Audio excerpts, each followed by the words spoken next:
Good morning students.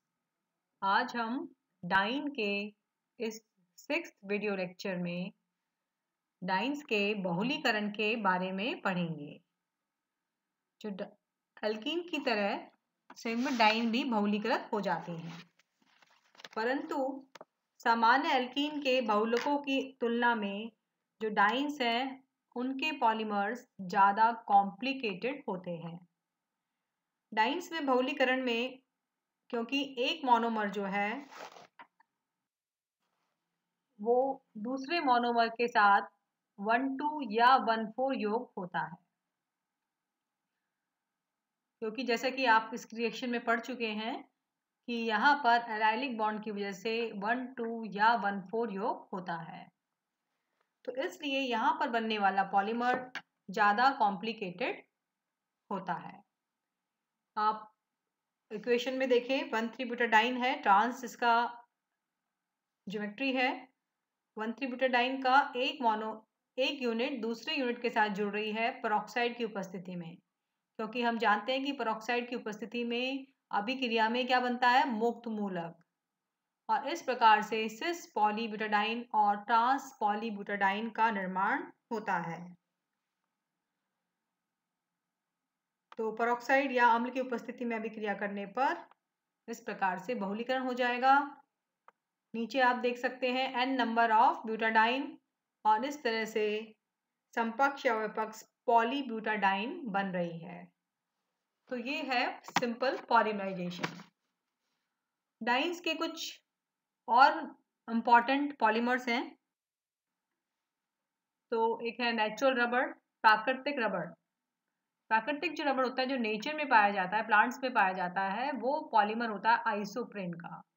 Isoprene आप जानते हैं कि 1,3-ब्यूटाडाइन के सेकंड कार्बन पर अगर मैथिल समूह लगा दें तो उसका कॉमन नेम हो जाता है आइसोप्रीन।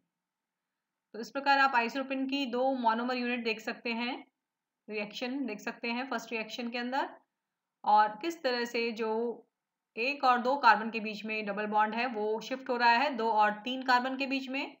एरो से आपको शो किया हुआ है कि 1, 2, 3, 4, सो 1 और 2 के बीच में जो पाई बॉन्ड है वो 2 और 3 कार्बन के बीच में शिफ्ट हो रहा है, और 3 और 4 वाला फिर वो किस पर आ रहा है, 4th कार्बन पर, और इस प्रकार से फिर वो दूसरी आइसोप्रीन यूनिट से जुड़ जाता है। और इस प्रकार दो आइसोप्रीन अगर सिस ज्योमेट्री में जुड़ती हैं, सिस विन्यास में जुड़ती हैं, तो वो कहलाता है नेचुरल रबड़। और अगर ये दोनों यूनिट्स जो कि नीचे वाले इक्वेशन में आप देखें 2 मैथिल 1,3-ब्यूटाडाइन यानी कि आइसोप्रीन, यहाँ पर अगर ये आपने ऊपर वाले रिएक्शन में देखिए कि दोनों कैसे हैं, इनका विन्यास है सिस। जो 1,3-ब्यूटाडाइन है आइसोप्रीन है उसका सिस विन्यास है। तो सिस विन्यास वाली जब यूनिट्स जुड़ती हैं पेरोक्साइड की उपस्थिति में, तो जो रबड़ प्राप्त होता है उसका विन्यास सिस होता है। और अगर वो आइसोप्रीन का विन्यास ट्रांस है तो जब बहुलक बनता है तो उसका विन्यास भी क्या आ जाता है, ट्रांस।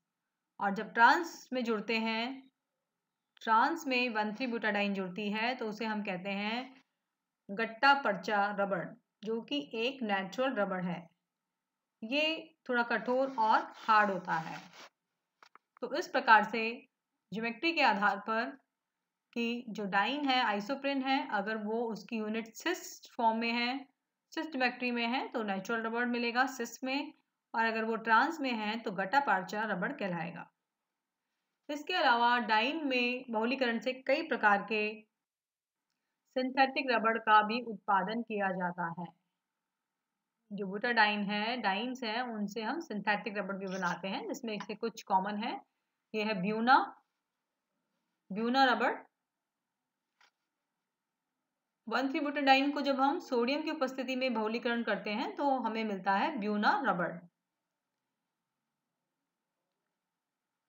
तो आप रिएक्शन देख रहे हैं, 1,3-ब्यूटाडाइन है, सोडियम की उपस्थिति में हमने अभिक्रिया कराई है तो जो रबड़ मिला है वो कहलाएगा ब्यूना। और ब्यूना एस है ब्यूटाडाइन, और एस का मतलब है स्टाइरीन। 75% अगर हम 1,3-ब्यूटाडाइन लें और 25% स्टायरिन लें और सोडियम की उपस्थिति में अभिक्रिया कराएंगे तो बहुलीकरण होकर 80% 1,4 योग तथा 20% 1,2 योग के फलस्वरूप बहुलक बनेगा। नीचे वाले रिएक्शन में देखिए ब्यूटाडाइन लिखी हुई है, वो 75% हम लेंगे, 25% हम स्टायरिन लेंगे और सोडियम की उपस्थिति में अभिक्रिया करा दी जाएगी। और इस प्रकार से नीचे आप बहुलक देख रहे हैं। आपको सिर्फ फर्स्ट यूनिट को सेकेंड यूनिट से जोड़ना है। जो बॉन्ड होता है उसको हमें 1 और 2 कार्बन के बीच के बॉन्ड को 2 और 3 कार्बन के बीच में ऐड करना होता है, उसको शिफ्ट कर देते हैं। और इस प्रकार से दोनों यूनिट को जोड़ दीजिए और इस तरह से सिंपली टर्मिनल कार्बन एटम को जोड़ देंगे हम और पाई बॉन्ड को शिफ्ट कर देंगे तो सिंपल आपको रबड़ की प्राप्ति हो जाएगी। ब्यूना एन, ब्यूना मतलब 1,3-ब्यूटाडाइन और एन मतलब नाइट्राइल। अगर 75% 1,3-ब्यूटाडाइन लेंगे और 25% हम एक्रिलोनाइट्राइल लें, एक्रिलोनाइट्राइल होता है CH2 डबल बॉन्ड CH इन दोनों की आपस में जब अभिक्रिया होगी सोडियम की उपस्थिति में तो इस प्रकार से 1,3-ब्यूटाडाइन जो है एक्रिलोनाइट्राइल के साथ जुड़ जाएगा। एक्रिलोनाइट्राइल के दोनों साइड पर, दोनों टर्मिनल पर हम क्या जोड़ देंगे, कार्बन के टर्मिनल पर 1,3-ब्यूटाडाइन और इस प्रकार से आपको जो रबड़ प्राप्त होगा वो कहलाएगा ब्यूना एन। ये जो रबड़ होता है ये उच्च कोटि का होता है और कार्बनिक विलायकों से प्रभावित नहीं होता है। नेक्स्ट रबड़ है सिंथेटिक रबड़, नियोप्रिन रबड़। अगर 2-क्लोरो-1,3-ब्यूटाडाइन के बहुलीकरण से जो का बहुलीकरण किया जाए, यानी कि यहाँ पर हमने सेकेंड कार्बन पर क्या समूह ले लिया है, क्लोराइड, क्लोरोप्रिन भी कहते हैं इसको। आइसोप्रिन में CH3 होता है और यहाँ पर होता है क्लोराइड, तो इसे हम कहते हैं क्लोरोप्रिन। इसका बहुलीकरण करेंगे तो क्योंकि एक ही है, ये सहबहुलीकरण नहीं है, एक ही प्रकार का यानी कि होमो पॉलीमराइजेशन है, एक ही प्रकार का यूनिट है क्लोरोपिन, तो इसका बहुलीकरण होकर एक संश्लेषित रबड़ बनेगा जो कि काफी अच्छा मौसम प्रतिरोधक होता है, अर्थात मौसम का इस पर प्रभाव नहीं पड़ता। तो ये तो थे सिंथेटिक और नेचुरल रबड़। और अब हम पढ़ेंगे इसका लास्ट पार्ट, दैट इज 1,3-ब्यूटाडाइन का बल्कनाइजेशन ऑफ रबड़, रबड़ का बल्कनीकरण। ऐसा हम क्यों करते हैं, जो सिंथेटिक रबड़ हमने अभी पढ़ा और जो नेचुरल रबड़ हमने पढ़ा उनकी एक लिमिट तक ही इलास्टिसिटी होती है, अर्थात खींचने की क्षमता होती है। तो अगर हम रबड़ का बल्कनीकरण कर देते हैं तो उसकी इलास्टिसिटी को हम बढ़ा सकते हैं। तो इसलिए जो रबड़ होता है, चाहे वो नेचुरल हो या सिंथेटिक हो, उसको अगर हम सल्फर के साथ गर्म करेंगे, नेचुरली जो नेचुरल रबड़ है उसको तो हम चेंज नहीं कर सकते, तो सिंथेटिक रबड़ का जब सिंथेसिस किया जाता है तो उसके साथ साथ सल्फर भी ले लिया जाता है। सल्फर के साथ जब हम गर्म करते हैं तो निकटवर्ती आइसोप्रिन के बहुलकों की श्रृंखला आपस में सक्रिय एलिल स्थिति पर सल्फर द्वारा सहसंयोजक बंध से जुड़ जाती हैं। यानी कि जो भी 1,3-ब्यूटाडाइन है, आइसोप्रिन है, उसकी जो यूनिट्स हैं उसमें जो एक्टिव एलिलिक पोजीशन है वहां पर सल्फर बॉन्ड बन जाता है। एक आइसोप्रिन की यूनिट दूसरे आइसोप्रिन की यूनिट से कौन कौन से कार्बन से जुड़ेगी, जहां पर एलाइलिक बॉन्ड होगा, जहां पे एलाइलिक एक्टिव साइट्स होगी, तो वहां पर उन दोनों के बीच में सल्फर बॉन्ड जुड़ जाता है और एक ब्रिज बन जाता है।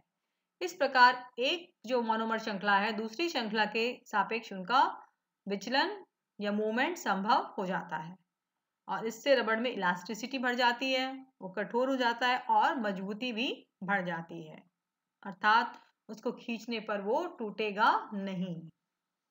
चलिए हम इसको रिएक्शन में देखते हैं, एलाइलिक पोजीशन दिखाते हैं आपको। ये देखिए सबसे ऊपर, ये जो रबड़ है हमारा आइसोप्रिन से बनाया हुआ ब्यूना जो रबड़ है, जिसे हम सिंपल ब्यूना रबड़ कहते हैं, जो आपने अभी सिंथेटिक रबड़ में पढ़ा था, ब्यूना। तो आइसोप्रिन हमने लिया है और इसकी जो आपस में श्रृंखलाएं एक आइसोप्रिन की कई सारी यूनिट मिलकर एक यूनिट बनाएंगी, तो वो हो गई मोनोमर यूनिट फर्स्ट। और इसी प्रकार से दूसरे मोनोमर है हमारा बहुलक है मोनोमर सेकंड। अब आपको इसमें एलाइलिक पोजीशन देखनी है, तो आप देखिए CH3 जो साइड वाला मोनोमर यूनिट का फर्स्ट कार्बन है वो एलाइलिक पोजीशन है और सेकंड में भी CH2 एलाइलिक पोजीशन है। तो इस प्रकार से ये आपस में बॉन्डिंग कर लेते हैं। इसी प्रकार से एलाइलिक पोजीशन हो गई आपकी, अगर हम राइट से देखें 1 2 3 4 फोर्थ नंबर पर, fourth number is also allylic position, यानी कि डबल बॉन्ड के जहां आपका डबल बॉन्ड है उससे नेक्स्ट उसके बाद जो सिंगल बॉन्ड है वो वाला कार्बन, वो कहलाएगा आपका एलाइलिक पोजीशन। तो यहाँ फिर एलाइलिक पोजीशन है और इस पर फिर सल्फर जुड़ जाता है।